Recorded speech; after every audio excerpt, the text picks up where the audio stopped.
Dinositters, card-driven worker placement with a spatial grid element? Let's talk.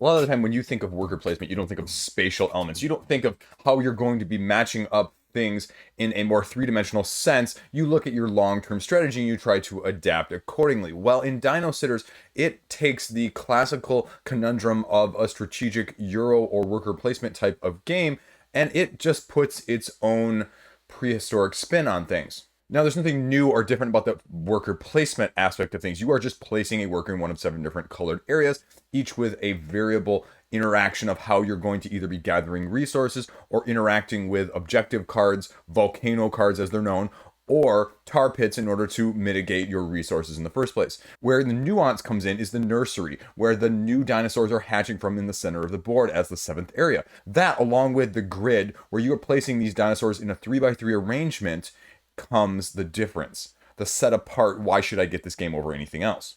Now, this falls in line with my personal taste because it's a 2 to 6 player game, but it's all about accessibility because it only plays in about 30 minutes and it's easy to get to the table. The overhead is straightforward. Accessibility matters.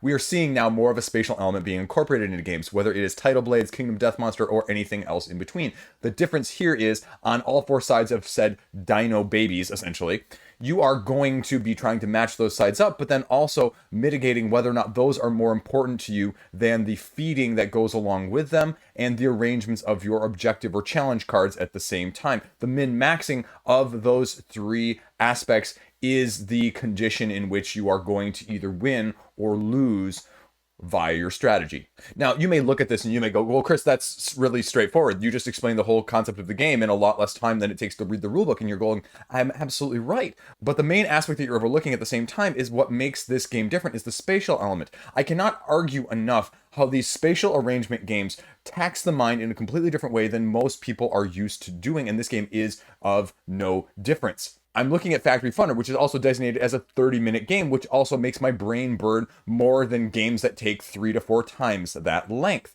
The sheer length of the game does not equal the complexity of the nature of the individual nuances and mechanisms, and this game utilizes those 3 aspects of scoring points in a very opportune way. Now, whether or not you like the spatial element, I mean, that is probably the biggest decider of this game because you are trying to decide in your 3x3 grid how often you need to move these dinosaurs around via the spoiling mechanism, or how many times you're trying to feed them and match the sides up to score points in combinations. Which is more important?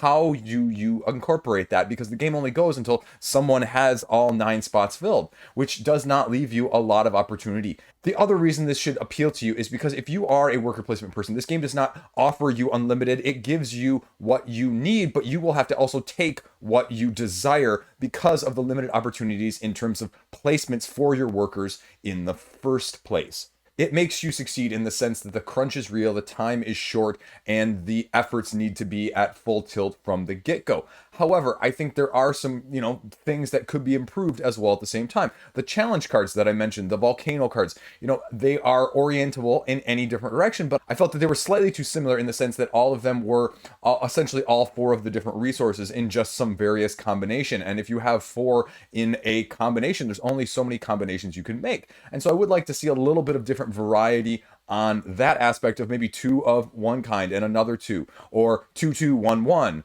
or 1, 2, 3, 4, 5. Something else to offer a little bit more exaggeration, a little more variety, because that goes into the fact that when you are populating this nursery, sometimes there are dinosaurs that are of a certain feeding type and they just will not pop up. And if you cannot get one of those, it doesn't matter how good the challenge cards are because all of the challenge cards require each of the 4, at least in the copy that I have. Now, again, at the end product, we'll see. Therein lies the different dynamics. I played at a lower player count, so the amount of opportunities to get the new nursery dinosaurs flipped over on a continual basis is going to be much less than if you played at a higher player count, which is going to make optimization all that more important, but also going to give more opportunity in certain situations as well in the resources, but also the dinosaur availability.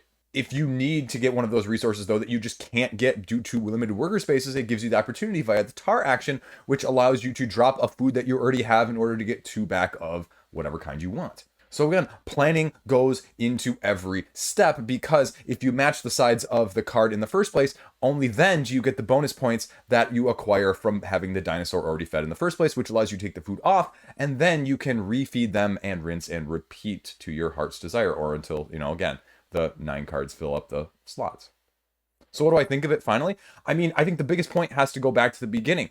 As especially a non-worker placement person, this can easily occupy a filler, and I mean that in a good way, because I think filler is sometimes used in a different sense, but I'm going to call it a foundation. This is a foundation game that you can teach to anyone, that they will understand the mechanisms, the nuances, and mechanics overall in a very short time. It also plays in a very short time, because the bottom line of it is, if you can't get it played, it doesn't matter how good the game is. And so with a 30-minute time frame with a solid core, it's solid. It's not anything mind-blowing, utterly earth-shattering, but the combination of the spatial element with the worker placement is not something you see out there in the ordinary basis, especially from a card-driven standpoint. So from that aspect, it absolutely succeeds. Now, again, what is the final product going to look like? I don't know. I have this copy, but that's okay. But if you're looking for something that fills that niche, but this is sort of the rarity that comes along in collections in the first place, right? How many worker placements with this level of nuance are you going to actually be playing in 30 minutes, let alone 2.5 hours? That's the sort of difference that it may fill in terms of whether or not you want it in your collection.